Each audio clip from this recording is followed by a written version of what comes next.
Do you have a favorite moment as Toph or a favorite episode as Toph? Like, what do you kind of go back to in your heart? I get this question, fairly often, but I am not Toph. I am Melon Lord. That's my favorite line of my entire childhood. Thank you so much for doing that for me. You're so welcome. I'm going to move this a little closer to me now.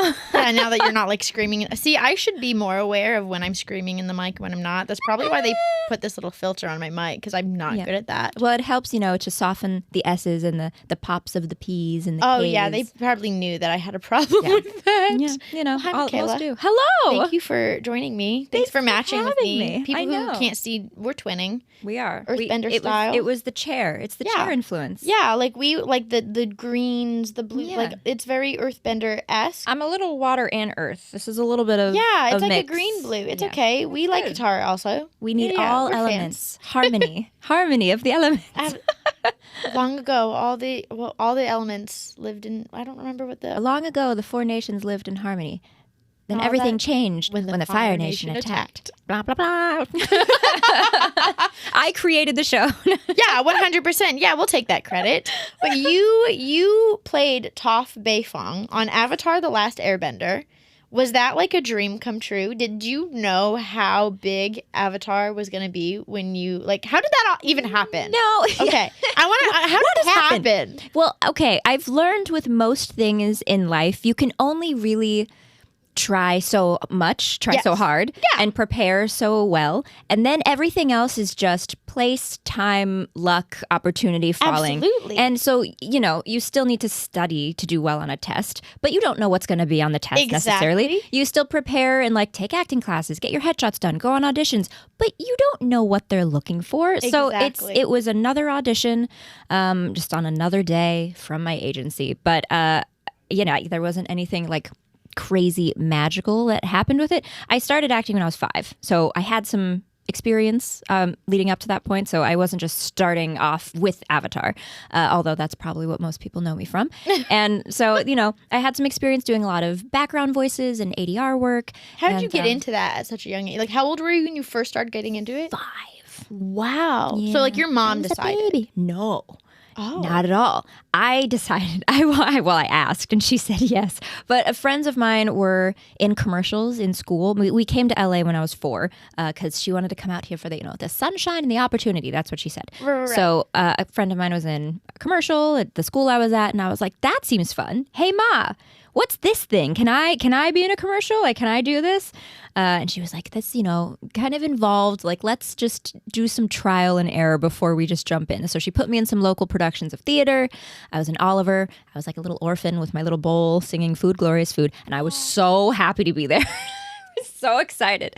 And she was like, okay, you like this. This is a thing that you enjoy doing. So we got some headshots done, and this isn't the way Hollywood is anymore, but we literally went and knocked on doors of agencies and walked in with hard copy headshots, and we're like, hello, are there any agents in the office who would be open to saying hello? I would love to be repped by you and do commercials. Wow, that easy. Yeah. Holy moly, I love that. And so, there were some no's and there were some yeses, and then I got started in commercials, and then voiceover was a new youth department at my agency at the time, because kids in acting was very hit or miss. There was Shirley Temple, obviously, kind of situation, but then not too many kids really in acting. Hilary Duff was kind of the beginning of Disney Channel, kids being stars. Right.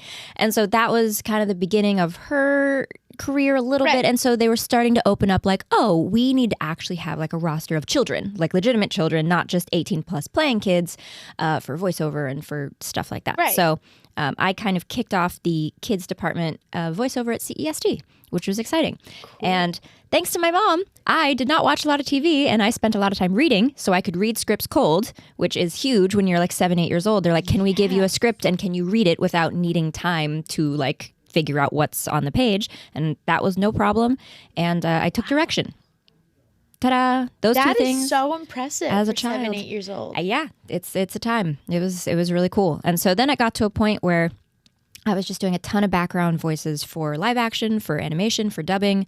And it was a beautiful little golden nugget. And I realized this isn't normal, but I was on a roster of kids in that age range that they could rely on. So my mom would get calls of like, hey, we have a job on Thursday, 10 to 3, whatever, this studio. And so I would just get calls for jobs for a couple years, which is really, really cool and not normal. And that was my life. I would come in and just do background work of like kids playing in a park, kids screaming when they fall down, somebody running into a pole, like whatever, just all the background noise that you don't think of in a live action or an animation.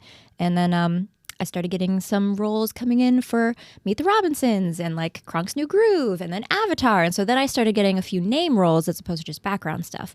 And then I booked those and and then Avatar happened and here we are.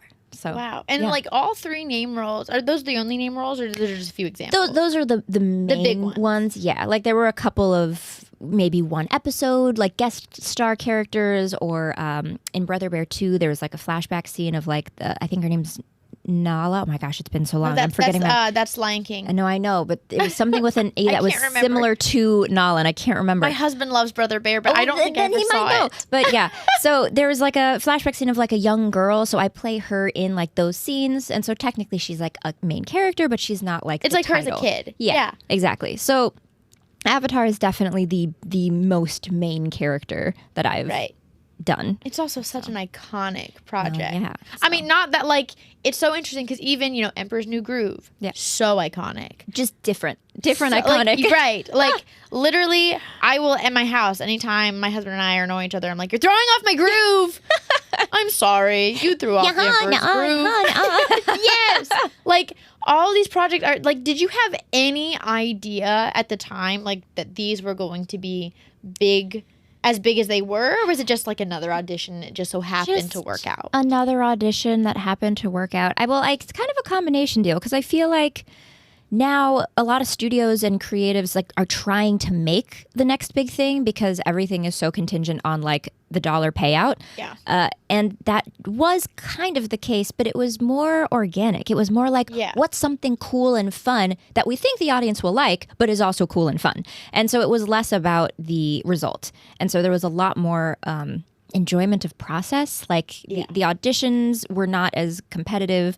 Working in a studio, we would go to, beautiful studios. Sometimes I would record like on the lot, on the Disney lot, or like on Warner Brothers lot, whatever, for like an episode of a TV show. Like it was very chill, like using these great resources for like this animated TV show, whatever. Right. And now I feel like when you do like the backstage like tour lot at Universal, like all of the sound stages are for like The Voice or like Wicked live action or whatever. They're like huge projects that are very much paying out probably a decent amount. So yeah, I don't know. It felt more, I don't know, like old Burbank. People who are from LA or are in Burbank now or grew up in Burbank kind of can feel it. That's where like all the studios are, and a ton of studio just employees and animators lived and worked. And it felt very much like in the movies when you look at old LA, and that vibe kind of still existed in Burbank. And now it's just like, this is where all the people are, and there's this like concentration, but also like LA is expensive, so now a lot of people are outsourcing to Atlanta has like a huge hub, and just random states. People are going to Canada to film because it's cheaper. So now everything's like spread out, but also LA is still very intense, and everybody's trying to like make the right move so that nobody goes bankrupt. It's just like, what's going on? It's still very Hollywood. It's very Hollywood. So yeah, maybe that's it. It just didn't feel as Hollywood back then. And also I think animation itself has gotten a lot more popular. Yes. And so 100%. Hollywood existed Dan. for thanks.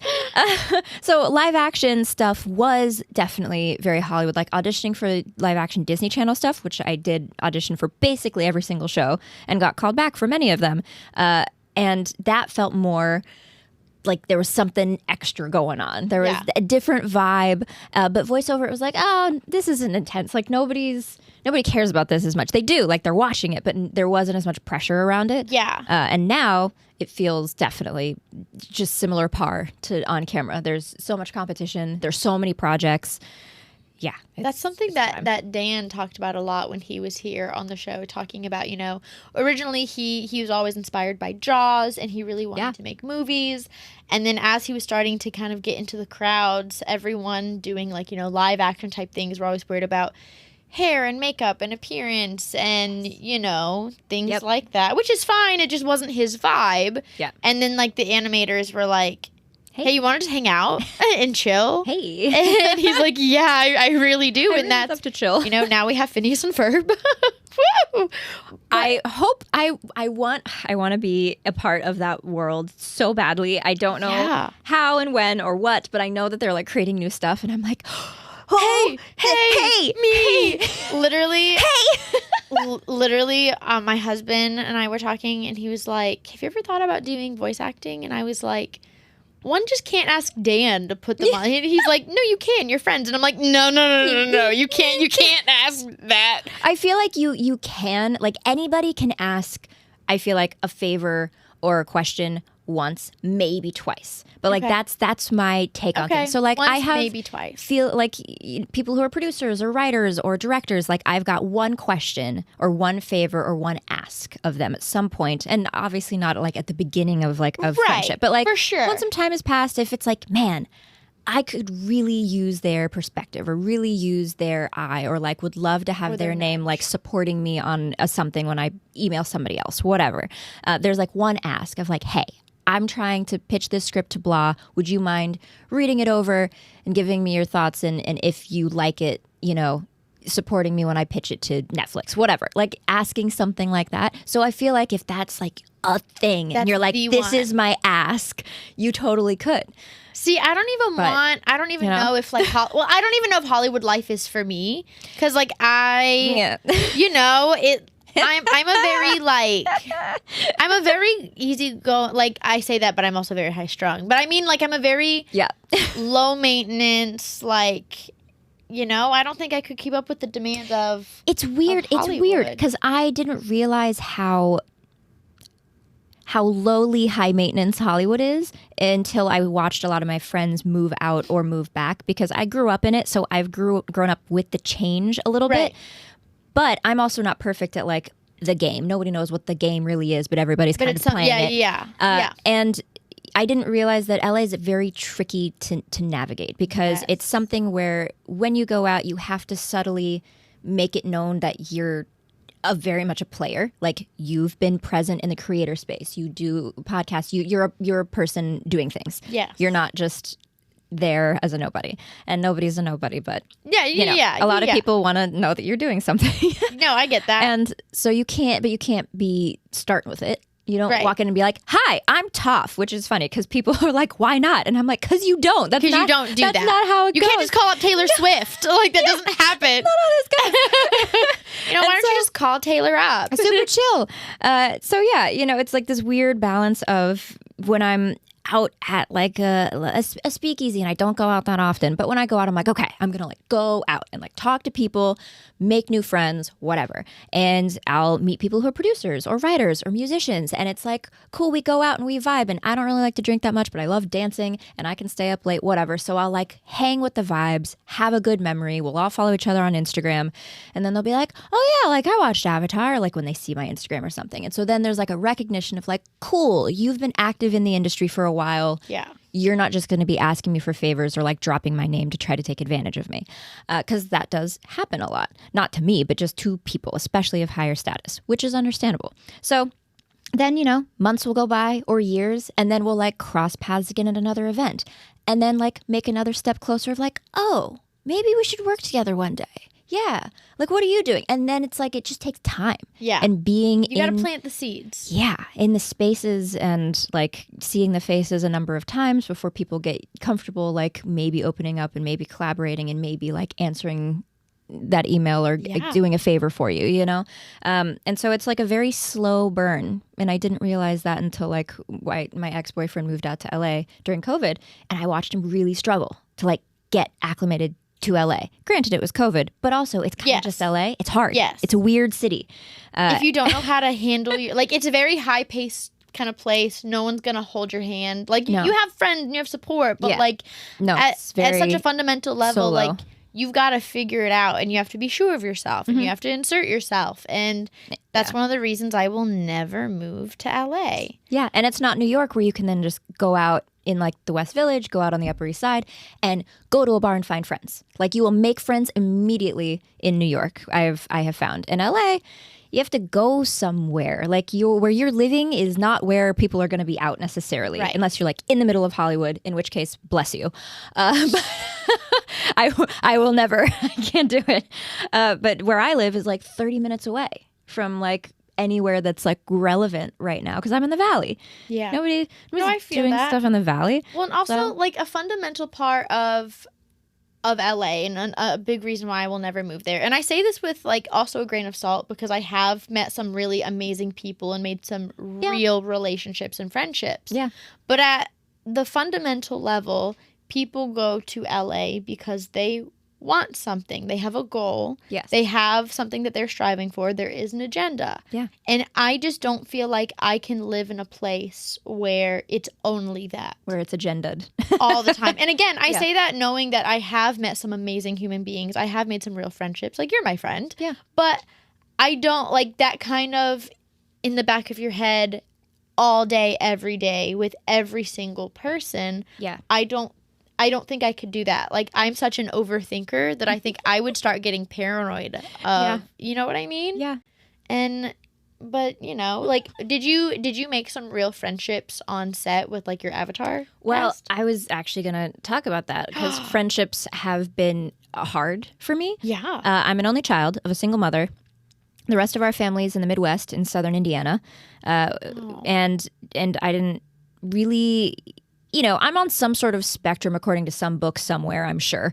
I've never gone to like a doctor and gotten anything like really set in stone, and I have no interest in doing that. But, you know, I tend to overshare. I had a lot of energy growing up. I always tended to like get along with people's parents more than them. So like bonding with peers my age was tricky when I was a child because I wanted to work. I was like, we're sitting around and like, I don't know how to connect with you. I want to go like work and like do something and create something that's like relevant to the world.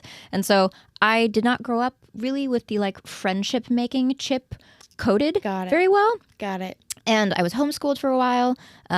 The fact that I turned out as semi-normal as I did is a miracle, honestly.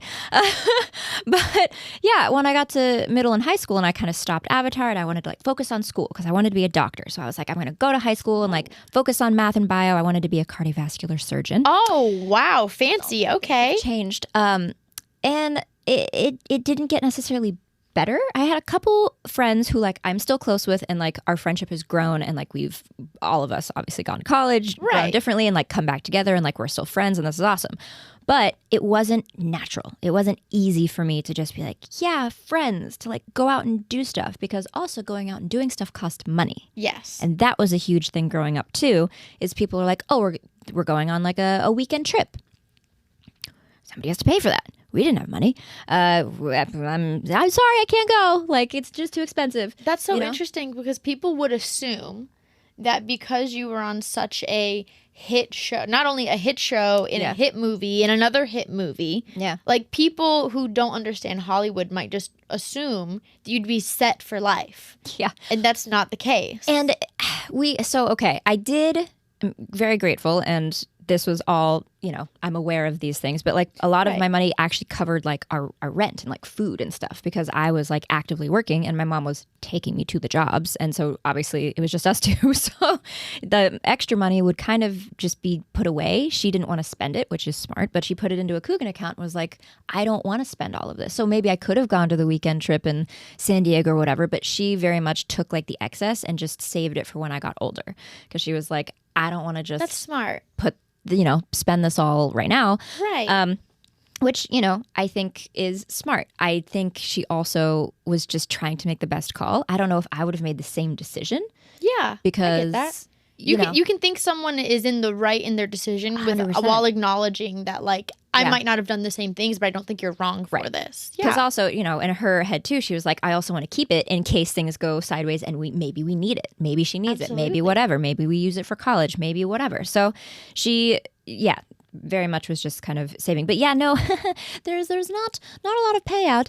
The residuals were a lot better back then, for sure. Okay. Now they're like zero. So for people who aren't in this industry, what does that mean? So, okay. Friends, everybody knows the TV show Friends for the Yes. most part, right? They got to a point where, obviously their contracts were renegotiated as they got more popular. So their agents were like, for season 9 and 10, like each episode, they're getting paid more. But a residual kind of payout for a network like that, and everybody, like all the TV stars in 40s, 50s, 60s, whatever, were getting just a large percentage. I don't know exact numbers off the top of my head, but like residual checks could very, very easily be like $100K a month if you are like on the level of Friends, because of just the payout for if you were on network, meaning like you were on the channel live and you kept being programmed in, was very, very high. You were getting a large percentage of what all the subscribers, monthly payers, whatever, were paying. Right. And then networks started realizing, wait a second, we don't need to pay these people so much, and we can use more of this for, studio. So I think to get down to brass tacks for anyone who's interested, I think per episode for Avatar was around $700.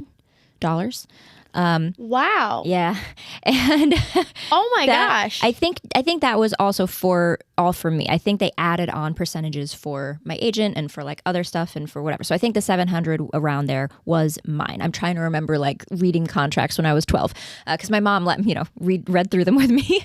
But I was around 700 per episode, I believe. And then I can't remember exactly how to, break this down, but like a residual check for the next couple of years, I maybe made 10 to 12K a year kind of on residual checks. Wow. Yeah, which is great. I mean, that's awesome. Like that's technically... compared to what you were paid per episode. Sure. Yeah, but Yeah. it's one of those things where Hollywood is so glorified and is like up on this pedestal that anyone who, like, I've never worked in Hollywood before, like even me, like we just assume that it's but like if you make it somewhere that's like visible, you're like, oh, they're good. Like, right. Like, oh, they're fine forever. Yeah. And even like talking to you as a friend, like I know that like you work just like I do, like in content and trying to find other film stuff. But I just never assumed 700 an episode. Granted, this was 2006, 2008. Yeah. So early. But yeah, it's not, gonna cover much, right? Right. So it's very interesting. I do get some commentary on, social media on Instagram of like, oh, like she's rolling in that Avatar money. And it's like, it's not $0 by any means. Like I'm grateful to have it and it's helpful for things. But I don't have a house yet. Right. If something like crazy tragic were to happen, I would probably be able to finagle and like it would be just fine. And I'm grateful, especially because like anime conventions recently, like those have been more helpful than like the residuals for sure. But yeah, like I can't afford to get a house yet. Wow. It's kind of crazy. Well, especially in LA. Maybe if I started sleuthing in like Wisconsin, you can maybe hang out in North Carolina. Yeah, we'd love there you go. So maybe I'll just start checking out some other states. Yeah, it's pretty. We have a really pretty fall. There you go. Yeah, there you go. It's good. I'm coming to South Carolina. No, North. Sorry, Yeah. North Carolina. No. Not You're, South Carolina. You're about to start like a whole argument. The comment section. Sorry. I'm just gonna stay in LA. I'm sorry. But yeah, continue. Yeah, so it's very much a thing. I have tons of creator friends who, millions of followers, tons of engagement, but that doesn't mean that they're in a mansion. Some of them are. Right. Some are. Right. Some aren't. So I think it's like a very strange thing that one person's 10 million followers does not equate to another person's 10 million followers. Me being a lead on a big series could, my payout is probably different than somebody who is a lead in a series in the 90s, right? So it's just different. It's so different. It's all so different. That's and so now with the strike, they're finally talking about those streaming residuals that haven't been existent for a while. So maybe fingers crossed. Fingers crossed. Yeah, Avatar was #1 for 6 weeks in 2020. In 2020. Yeah. I believe that. 6 weeks straight. So this is a question. Thinking about Avatar, what do you think of like the reboot with Korra? Oh, I mean, it's a different show. Like, Yes. I don't try to compare them, and the creators very much did the same thing. Like, it's a slightly different animation style. The story arc and, like, the design of the show are just different. It's a different world in the same universe. That's kind of what I that makes say. sense. And so I watched it just with no expectations. Like, obviously, there was going to be some similarity of characters and all that jazz. But I don't know. It was cool. different. I'm a little biased. Obviously, I like the original a No, little bit more. yeah, But like it was a cool add-on that I think gave the fans something that they very much wanted. They kept asking for season 4 of the original, and Mike and Ryan are like, no, like this is the story. It's 3 seasons. We have the beginning, the middle, the end. This is it. And I'm very grateful that they stuck to their guns on that because that's what makes it so good. Like they clearly had a vision. They had a beautiful arc of story. They completed it, and they're like, that's the story. The end. I'm someone, I can't do change. I don't like change. I don't like it. So like when characters in shows get like recasted, it ruins it for me. So I didn't even get to finish Korra's because I couldn't. Because you couldn't. I couldn't. Couldn't do it. It hurts me. Old Toph so comes deeply. in season 4. I know, but she's not young Toph anymore. I know. And like, I don't like it. I don't like change. You're like, this is too much for me. like when People are dying. even when I'm seeing like regular or other TV shows or even reading books and like something happens to a character and their personality completely changes. I'm like, nope. Can't do it. Nope. Can't do it. Absolutely done. Not happening. No. Like when like Elena in Vampire Diaries immediately no. Immediately no. I could not finish that series. That's so funny. There are not many shows that I just don't finish the series. That was the first one. Wow. That was the very first one. Wow. I can't do change. Okay. No. Okay. I didn't mind it. It was a little hard for me to finish because it felt a little longer. Like I actually do appreciate the season 1's a little long to get through because it's so much story building in Avatar, but then it goes very quickly. It's very easy to consume, and then it's like, oh my gosh, it's over, and it's like, oh, I guess we have to start over again. But Korra, I got to season 3, and I was like, man, I feel like I'm almost done, and then there's a whole other season that I have to watch. So like finishing it was actually a little tricky for me. But I also just don't. I realized that like I haven't seen a lot of TV. That makes sense. I didn't grow up with a lot of TV. Yeah. And then in college, I like definitely binged a lot because I was overwhelmed and depressed and just in my bed watching Netflix for hours on end. And when I first got to New York, same thing because I was like, I'm in Manhattan. I don't know what's happening. I'll just watch some Netflix. But like a lot of new shows, the last 2-3 years, I just haven't seen a lot of new stuff. I haven't seen Game of Thrones. I'm like, I don't know who I am, I'm that's doing. That's the second series that I didn't finish. Oh, well. For other reasons. Everyone knows why. Everyone knows those reasons, and I haven't even seen it. I wasn't doing it. But I have one more question about Avatar before I move on. I want to ask you about other things. Yeah. What is your favorite, like, do you have a favorite moment as Toph or a favorite episode as Toph? Like, what do you kind of go back to in your heart? I get this question, fairly often, but these are my top 2 after really thinking about it for a while. But the library where they almost get buried alive and then Toph saves them, but loses Appa. And it's one of my favorite blind joke moments where she's like, look, there it is. That's what it'll sound like when one of you spots it. That's a good moment. And then Tales of Ba Sing Se. It's a tie between those two because Tales of Ba Sing Se is so fun. We get to see Toph be a little more gentle, feminine, maybe than her usual, like when she goes and has her makeover with Katara. Katara. And then like the girls bully her and she's like, I think you're really pretty. Yeah. Oh, that one gets me in my feels. And somebody mentioned this at a con a little bit ago. They were like, and Toph can always tell when people are telling the truth or when they're lying or whatever because of her, senses. Yeah. And so they're like, in that moment, like she smiles because she can tell that Katara's telling the truth. And I'm like, oh, now I have chills. Yeah. And I was like, that's so sweet. And so they get to, because everybody, that's like such, I wish there was a little bit more of that and like flirtation and attraction like dealt with Toph, because we see a glimpse of it of like everyone wants to be desired and thought of as like attractive and like nice and whatever that means to everybody. But she's like, I don't know what I look like. I don't even know how I come off to people other than just my talent and like what I can be, which is why she's such a badass in my opinion. She's like, oh, all these people doubt me. Well, I'm going to show them otherwise. But like she has absolutely no clue. Like what does being desired like look like and feel like, so I never thought about that, which obviously like is a privilege in its own, but that's such an interesting thing to think about. And something else that like shows typically take characters like Toph in general who are a little bit more tomboyish, Mm-hmm. and they don't really get that arc of, and I don't like that. Yeah. And I think that's really interesting, because just because someone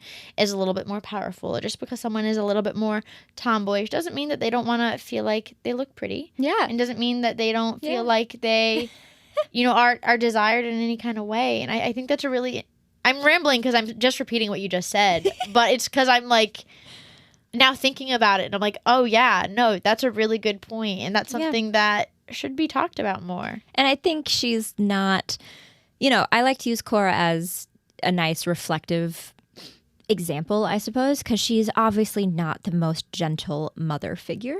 Yeah. We don't really hear about where her two daughters came from, if she was married, if she wasn't. Like, we don't have those answers, and I think that's on purpose, because I think it's something that she probably struggled with, like intimacy, being gentle, the empathy for somebody, because she was not necessarily shown that.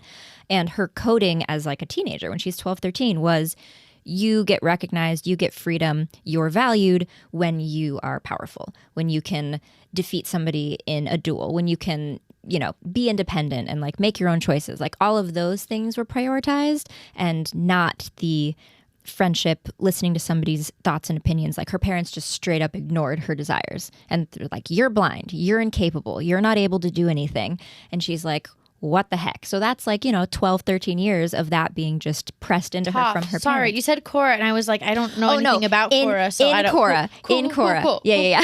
Well, and I was just thinking that, like, Toph really got either or. She either got feared and some like depending, like I was thinking respected depending on who it was, but like fear, respect, powerful, tomboy, trainer, teacher, or coddled, ignored. You can't do anything. Yeah. Right. And like there was no real compromise, and I would have really liked to see her find that compromise in life. Yeah, You know that's what my I mean? one wish for, something maybe happening a little differently in Korra. And I just say Korra because instead of Legend of Korra. Right. I never saw it, so I didn't put two and two together. So that's on me. That's 100% on me. Is that we don't get to see too much of that development in her. There's one moment later in season 4 where she kind of apologizes for being really intense as a mom and as a mentor.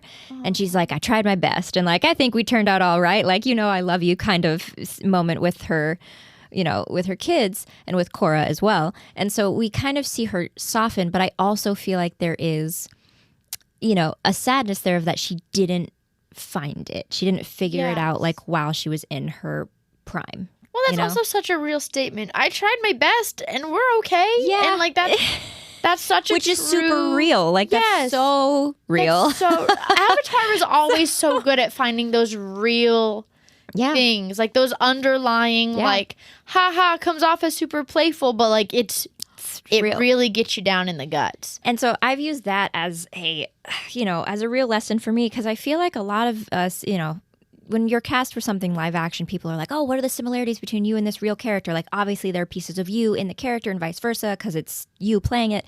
And people kind of write that off for animation. But I think that's a false assumption to write it off. I think that there are a lot of similarities between who you get cast as in the animation world and your self.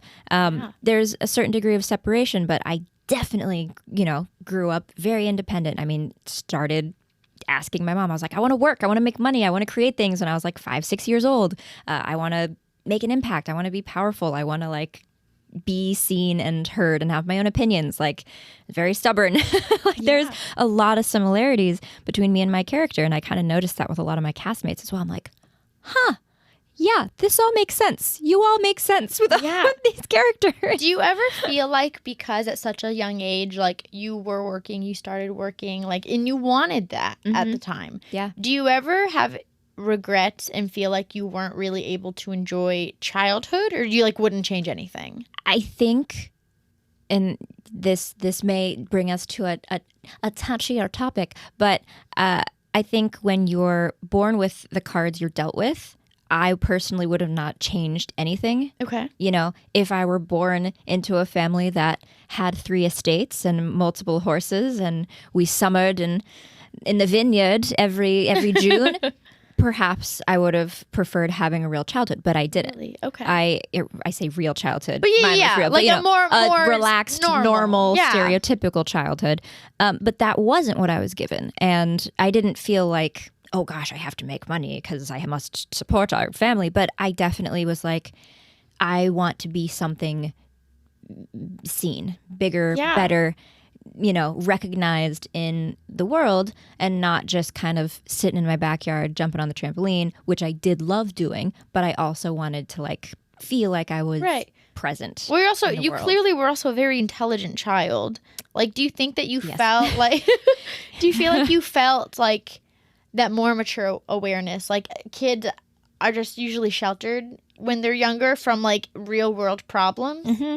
And whether or not your mom meant or didn't mean for you to like really be aware of them, like you were. And do you feel like that really shaped? For sure. My mom's really good at momming. I say this. She loves being a mom. She wanted like 10 kids. She enjoys the process of just like being a mom. And she's really good at it. And one of her biggest things is that a kid is very much a human being as soon as they're born. Like, and you should treat them as such. Like, they might be 1 or 2 and not really speaking, but they are absorbing everything that you do and how you treat them in the surroundings that they're in. So I was always respected by her. It was never, you're the kid and I'm the mom. Sometimes when, and you're in a moment, you just have to be like, 'cause I said so, we got to do this. Like, just listen to me for now. But most of the time, it was very much, let me explain why. Let me give you my reasoning. I'm not going to change my mind, but this is why. Or, oh, you want to do this? Okay, well, it's going to cost you this, this, and this. You're not going to be able to go to, kids' birthday parties all the time if you're an actor. You're going to have to miss things at school. You're not going to be able to X, Y, and Z because you're going to need to show up at auditions and work.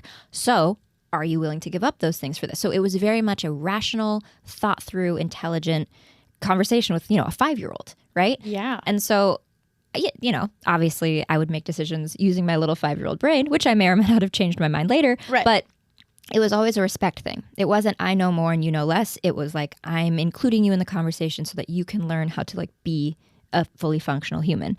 And so I'm very grateful to her for that, because I never felt like I didn't matter or I wasn't heard at home whenever I was like with her.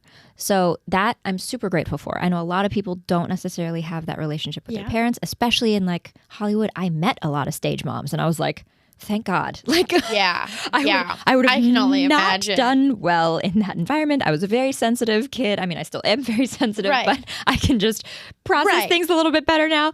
That would have not gone over well. And my mom and I would talk about it. Like at 7, 8 years old, we were like, that woman's nuts. Like, you're crazy. And why is she making her kid like make out with this 15-year-old? Like, what's going on? Like just weird stuff. Yeah, no. Weird stuff.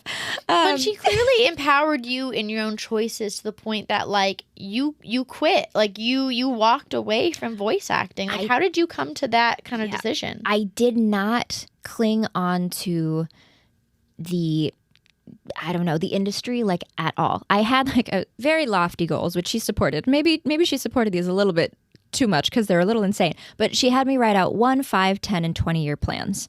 I love that. Every year, a couple years or so.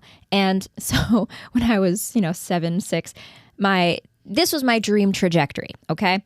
I was going to be an actor and be a very successful actor, become famous, get my name on the Walk of Fame by 14 years old, and then stop acting, go to high school like a normal kid, and like be straight A student, be present, like do prom. I wanted to like do high school, right? And I was going to just be like at a really, really intense high school, and then go to UPenn, pre-med, and like bio, whatever, go to med school, become a cardiovascular surgeon. And then by the time I was 28, I was going to be getting married at 28. And like by 30, have like a 10-bedroom mansion with 5 cars, 4 horses, 3 dogs, 2 snakes, and a cat or whatever.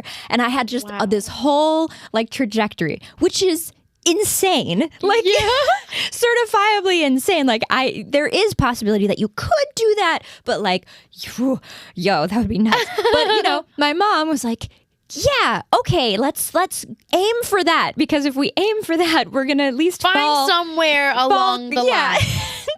That's so cute. Now that I'm older, I'm like, okay, maybe a little delusional. I might be like, okay, cool, this is a lot. But she You might supported be a your little dreams stressed like, out. wholeheartedly. Yeah, but I also like ran myself into the ground and then burnt out in college. So that's why I'm saying now if my kid is like, I'm going to do this, be like, great. And when are you going to take a break?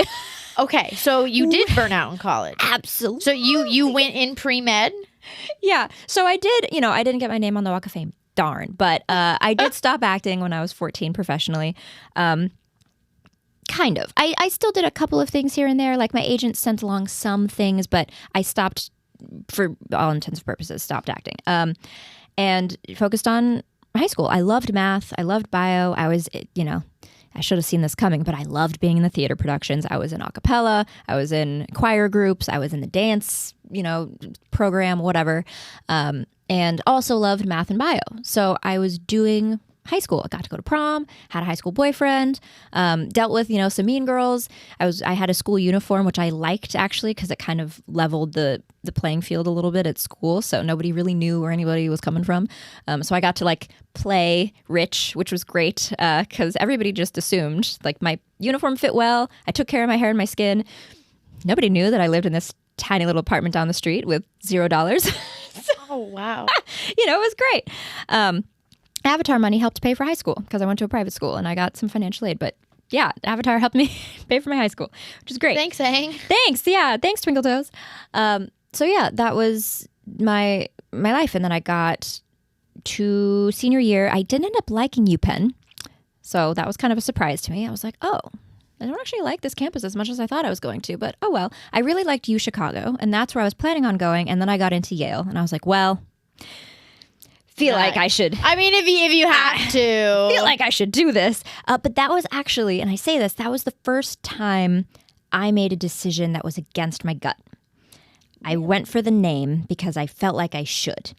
And I wanted to go to U Chicago. I was really excited. That was also the first college I got into. So I was like, oh my gosh, okay, it's happening. Like I got in somewhere. It's going to be okay. But I wasn't as excited like applying to Yale necessarily as I was to U Chicago. And that was the first time I was like, oh, like I should go to Yale because it's Yale. But I wasn't like excited to go to Yale. So do you know why? Like, was there something about it or something about U Chicago that you just were excited about, or just the vibes? The vibes. Okay. U Chicago is very quirky for anybody who's applied or gone there. Like their essay prompts for specifically them, like aside from the Common App, which I don't even know how applications work these days. I feel like the Common App is not even a thing. I don't even know. But their questions were very meta. Like one of their essay questions the year I was applying was why. Why not? That was the essay prompt. And I bet you people submitted an answer that was that. And some of them probably got in. Like it was just cool. I was like, they were being different. They're not like, what was one highlight of your high school experience that reflects who you are? Like that's what most of the places were doing. And the one that I ended up answering was, who is your worst enemy? And like, what would you say to them, or something like that, or what's like, what advice would you give them, or something? I don't remember. And I answered that like my worst enemy was like myself. Whatever. Oh wow! So it was cool. I enjoyed the application process. Now I don't know if I would have enjoyed being on campus. I don't know. Because the arts programs at Yale are much more developed. They have a whole theater. They have the Yale Drama School. So like there's theater there. But as far as the academic side goes, I was definitely more excited to do U Chicago. But I was swayed by the name. I was like, oh, I should. Because people are going to see Yale on my resume. They're going to see it on the degree, whatever. And that's going to get me further than this other place. And while that may be true in certain circumstances, certainly isn't true in the circumstance of necessarily what I've chosen to do with my life. So yeah, anyway, I ended up going to Yale. And it was very hard. And I was surrounded by lots of people who are very, very smart and the top of their class. And then we're all put together and we're like, wait, you're smart too. And I'm smart. And you're smart. And you're smarter. They're smarter. Oh my gosh. Like, what's happening? And that's where I think the socioeconomic train really slammed into me because, when you're dealing with Ivy League families who have gone for generations and some of them own half of the country and are descendants of Rockefellers, and like some of them come from abroad and like are huge just business people, business monikers. And I'm like, I'm no one. Like Oh, that's I am hard. nothing. Like I'm No, not. you're not nothing. No, but yeah, like yeah. it just felt like not like me as a person. But No, I was yeah, like, wow, yeah. nothing I like have done like matters in comparison to these people. So it just felt like, oh, I thought I knew what life was and like how to play it and how to do it, and I was like, oh, I don't know anything. So I'm really grateful for Yale specifically because of that. It was very, very hard, but it made me grow a lot. In probably ways that UChicago might have not, because there's just a different level of wealth, networking, communication style that exists in like an Ivy League network that I appreciate. And it's taught me how to be better at networking at a VidCon, in a studio, because like I mentioned, I wasn't great at making friends. I was a little awkward. I was a little weird. So that helped me be better at like eye contact, handshake, really being like, hi, I'm Michaela Jill Murphy. Like, what are you doing? Trying to have a normal conversation. Right. Yeah. So it was kind of a blur. I was pre-med and I was doing like econ and like a math and pre-med situation. And I don't know, freshman year was just a wild blur. I got my first C in a math class. Oh, that no. Technically, I had already taken that same math class in high school, and I was like, oh, it's been a few years, because I ended up taking like all the APs. I took like a college level course my senior year of high school. So I was like, oh, I should retake this because it's been a few years. Right. Got a C. Oh, no. I was confused because I would go to office hours, and then the more I went to office hours, the worse my grades got. Oh. And I didn't know who to talk to. I was like, I just must be terrible at this. I have since learned that if you're being taught by a grad student, they oftentimes are not a great teacher because they're a grad student teaching. So I was like, I should have just stuck to the book. Everyone's like, no, you just stick to the book. Don't go to office hours. Don't ask questions. Unless it's like the professor. Sure. Yeah. Yeah. You do. You do it. But I didn't know. So I just thought that like all of my accolades up to that point were somehow like false, and that I was actually terrible at math and like not good at these things and whatever. So I just like backpedaled and ended up like doing theater for a year as like a comfort, and just tried to like rediscover like what I was doing with my life. Cause literally up until that point, like my plan was like working, right? Right. I was like, okay, like now I'm here and I'm doing pre-med. I like got into a really good school, whatever. And it just like imploded. And I was like, crisis mode. I was like, I don't know what I'm doing. I don't know where I'm going. I don't know who I am. I don't know what's happening. And like everybody around me was like doing things, and like I still was not at that level. And I was like, oh my gosh, like it was a time. I just didn't, it was bad. Holy moly. I was imploding. But you stuck it out in Yale. Oh, yeah. You stuck it out. You just changed your major. Yes. So I ended up taking a screenwriting class and liking it. Uh-huh. And then I took another one. And then I took another one. And then they were like, hey, you need to be a major to keep taking these classes. And I was like, oh, okay. So, Right. great. Cool. So I guess I'll be a film major. And I was still doing theater. So I was like, they don't do minors at Yale, which is a bummer. So you have to double major if you want to do two things. So I was like, all right, I guess I'll double in theater and film. Sure. And I ended up really finding some solace in the film department. And that's kind of what got me through. In my head, I was like, okay, well, I got here. So I'm going to finish it. Yale was kind of my love it and hate it moment, because a lot of people talk back to their college years very fondly. And I'm glad that I did it, but I definitely don't want to go back. Like, No, yeah. Yeah, it's like one of those good one-time experiences. absolutely. That's what Ben said about the military. Yeah. Yep. Glad I did it. Glad it's over. We'll never go back. But so like all of this has really stemmed from the idea of like you and your mom were clearly such a good tag team at life, supporting each other, loving each other. Do you ever have you ever wished that it was different and that you were kind of in a more nuclear kind of family unit, or you just wouldn't change anything? I think, it's kind of hard to answer, because I am grateful for the way that things turned out. Yeah. And I don't know, I can't imagine like having another mom or having another scenario, because we definitely we definitely did some interesting things to like make some of those days work, you know? So, Right, like, right. And it was fun. It Right. was fun though. It was like, oh, we're going to do this, and like, oh, we need shoes. Okay, we're going to stop in the store really quickly and like get these shoes because they have to be white for like some audition or something. Right. And then like drive all the way across town to like go to this job. Like it was just fun. And like having another person in the mix, I feel like would have slowed us down. Okay. You know, we Yeah. wouldn't have been able to like make it all happen if there Yeah. were other people involved. Like if I had a sibling, if there was a husband, like there would have been too many people. That makes sense. Yeah. But Too many cooks in the kitchen. when it comes to like dating in my own future, I definitely am now like, okay, what is my version of like a healthy, great relationship, a husband, a dynamic? Like, what do I want from that? And I don't really have an example, which is kind of nice because it's kind of neutral. I have lots of examples of what I don't want, but I also didn't have like a father figure that was, you know, God forbid, abusive, whether it be verbally or like physically, or was like just a bad vibe or was mean to my mom. Like I didn't have any of that growing up, which I think is great. Did you know him at all? Yeah.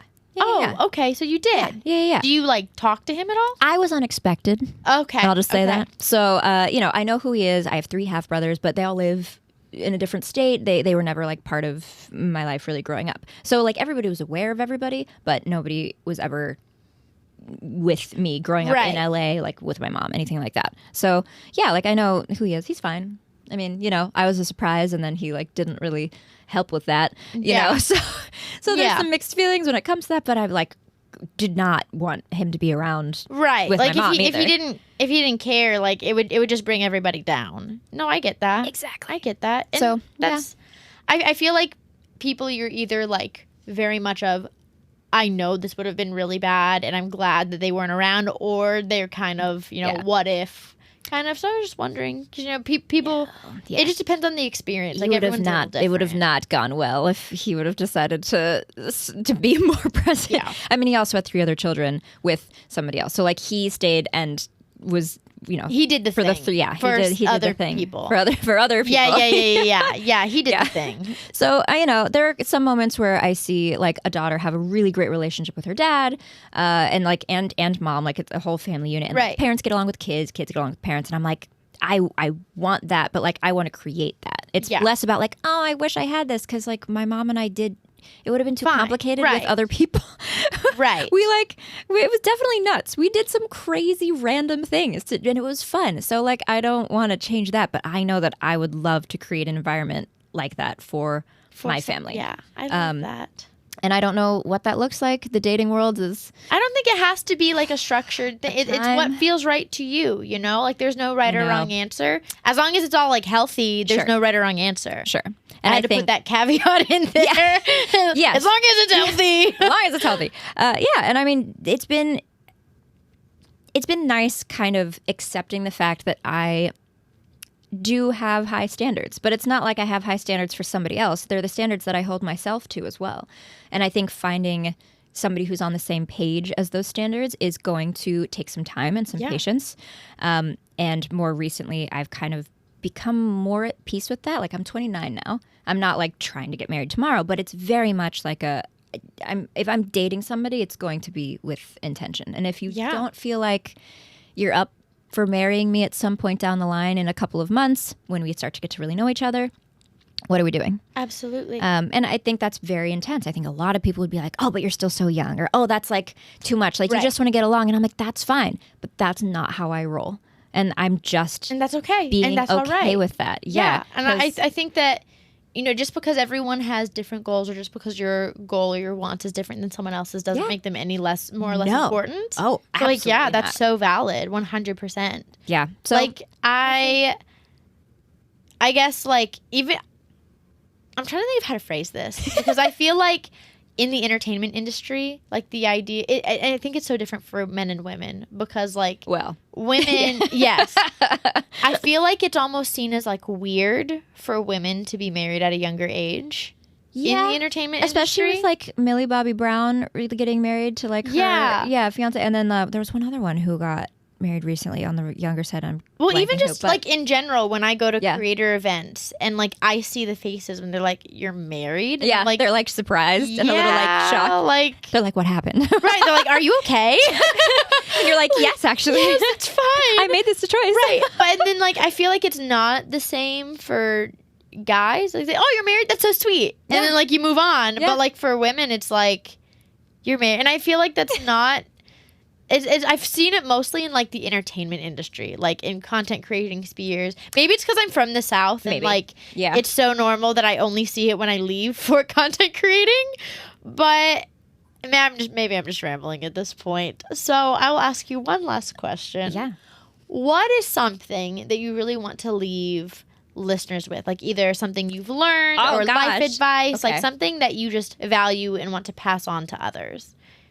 Oh, and then I have one more question, actually, but do this one first, because the other one's just a one-word answer. Oh, man.